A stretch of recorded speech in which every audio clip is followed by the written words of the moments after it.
Hello family! Our movie begins with Carla, a stunning Italian girl who works as a receptionist in a small hotel in London. Matteo is the name of her lover. Carla and Matteo went to the same college. Carla relocated to London after finishing her studies, and Matteo is currently pursuing his education. Carla was searching for a place to live in London. She looked at a lot of apartments but couldn't find any that were empty. She then consults with a real estate agent. Moira is the name of that real estate agent. Moira deduces from Carla's statements that she is Italian and from Venice City, Italy. Carla is taken aback by this and begins to reflect. It is understandable that she is an Italian by language. But from which Italian city? How did she discover this? Moira tells her that her ex-husband was from Venice as well. He also talked in English in that manner, so she recognized her. Moira informs her that no flat is available, but there is one on the river's edge. However, it is somewhat pricey. She can purchase it for a little less if she wants because of her. Moira had a sexual side. Her gaze is fixed on Carla. Moira begins to touch Carla. Carla had come to see Moira about the flat, and she was not prepared for the wrong relationship. Matteo, on the other hand, appears to be highly concerned about his final exams. One of his pals suggests that he have an affair with the girl to avoid the strain. He claims that all girls are alike. Hearing his talk, most girls cheat on their partners. Matteo is concerned about Carla. He suspects Carla is seeing someone in London and is cheating on him. Carla's phone rang just then. She was overjoyed. She informs Matteo that she will visit the apartment the next day. Matteo makes Carla horny in front of his friend. As a result, he requests that Carla discontinue the phone call. Carla, on the other hand, had a lot to say to him. Matteo learns about Moira from her. She describes how Moira is captivated by her beauty and how she is able to obtain the apartment at a low cost.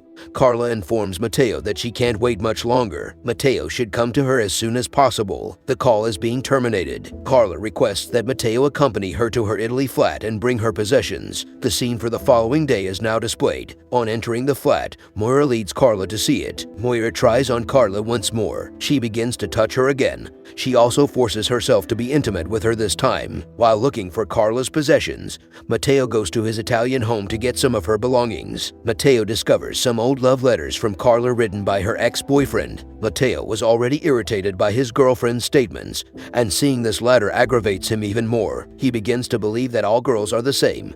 His confusion transforms into a rage. To vent his rage, he begins yelling at the girls in his personal college. Carla and Moira appear once more. Moira falls in love with Carla right away. Carla must be associated with her as well, as Moira was still having a one-sided relationship with Carla. Moira took her to a spa where she met other lesbians and had a good time. Moira wished to accompany her and assure her that being a lesbian is not a negative thing. Despite Moira's best attempts, Carla refused to be involved with her. She doesn't want to betray her lover, Matteo. Carla realized one thing, that she is really attractive. Everyone in London admired her, but she couldn't be intimate with everyone. The next day, she contacts Matteo and requests that he come to London as soon as possible. But Matteo refuses after reading her love letter. Matteo offers explanations for the absence of the exam, and Carla is taken aback by this news. She is perplexed as to why Matteo is acting in this manner. From here, he can also study for the exam. Carla gives him the address of her new flat as she hangs up the phone. Matteo's mind will be at ease. She believes then he will show up. Carla is dissatisfied with Matteo's actions. She believes Matteo has found a new flat, and he is mistreating her in rage. She begins throwing everything in the house. Just then, she receives a phone call from Moira. She extends an invitation to her house party. Carla didn't mind, but she still attends that party to soothe her rage. Moira's ex-husband attended the celebration as well. Moira had asked her to the party so she could show him how nicely her life was going without him. Carla, her ex-husband, appears. They were both from Venice. As a result, they begin speaking in their own tongue while conversing. They interact with one another. After a while, they both go to the restroom and become intimate. Moira becomes concerned about not meeting both of them at the party. She begins her search for both. After a time, she notices her ex-husband leaving the bathroom. She realizes Carla was inside when she walks in, sits down, and sees Carla crying. She tries to keep her quiet. Carla informs Moira that she is not like that. She prefers boys to girls,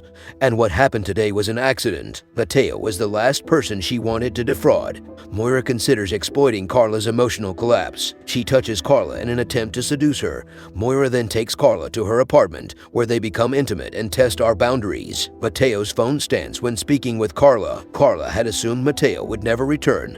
Yet the next morning, Matteo was standing at her house's door as she opened it. Matteo then notices her nakedness. The same thing, he notices Moira without her clothes. Moira walks away gently and quietly from there. Carla is nervous on the inside. How will she deal with Matteo? Matteo also demands an explanation from her by displaying her love letter and some intimate images of her ex-boyfriend, and he inquires about his involvement with Moira. Carla, on the other hand, tells him about her ex-boyfriend, whom she met on a tour. They spent a few days together before returning to their own countries. Then he'd go there and write her letters. Carla continues, "I only adore you right now." She doesn't even consider anyone else other than him. Matteo was furious.